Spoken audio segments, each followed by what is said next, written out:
નમસ્કાર, આજના સમાચાર એન્કર પ્રાચી સાથે.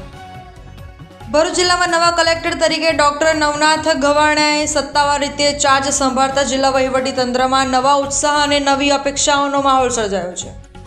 જિલ્લા સેવા પારદર્શક વહીવટ અને લોકોના પ્રશ્નોના ઝડપી નિવારણને પ્રાથમિકતા આપતા ડોક્ટર ગવાણાએ પોતાના કાર્યકાળની શરૂઆત કરી છે. જિલ્લા કલેક્ટર કચેરી ખાતે અધિકારીઓ અને કર્મચારીઓએ તેમનું સ્વાગત કર્યું હતું. ડોક્ટર નવનાથ ગવાણે અગાઉ વિવિધ વહીવટી પદો પર સફળ કામગીરી બજાવી ચૂક્યા છે અને તેમની કાર્યશૈલી લોકો કેન્દ્રિત માનવામાં આવે છે.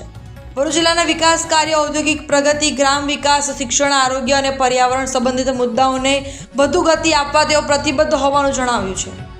ચાર્જ સંભાળ્યા બાદ તેમણે જિલ્લાના વિવિધ વિભાગોના અધિકારીઓ સાથે બેઠક યોજી વિકાસલક્ષી યોજનાઓની સમીક્ષા કરી હતી.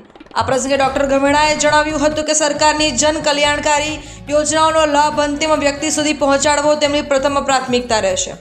સાથે સાથે સામાન્ય નાગરિકોની સમસ્યાઓની ઝડપી અને પારદર્શક રીતે ઉકેલ લાવવા માટે જિલ્લા વહીવટીતંત્ર સક્રિય રહેશે.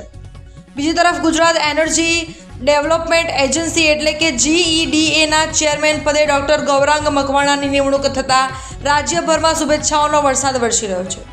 ઉર્જા અને પર્યાવરણ ક્ષેત્રે લાંબા સમયથી કાર્યરત ડોક્ટર ગૌરાંગ મકવાણા હવે GEDAને નવી દિશા અને નવી ગતિ આપશે તેવી અપેક્ષા વ્યક્ત થઈ રહી છે. ડોક્ટર ગૌરાંગ મકવાણા વિવિધ સામાજિક અને વિકાસલક્ષી પ્રવૃત્તિઓ સાથે સંકળાયેલા રહ્યા છે.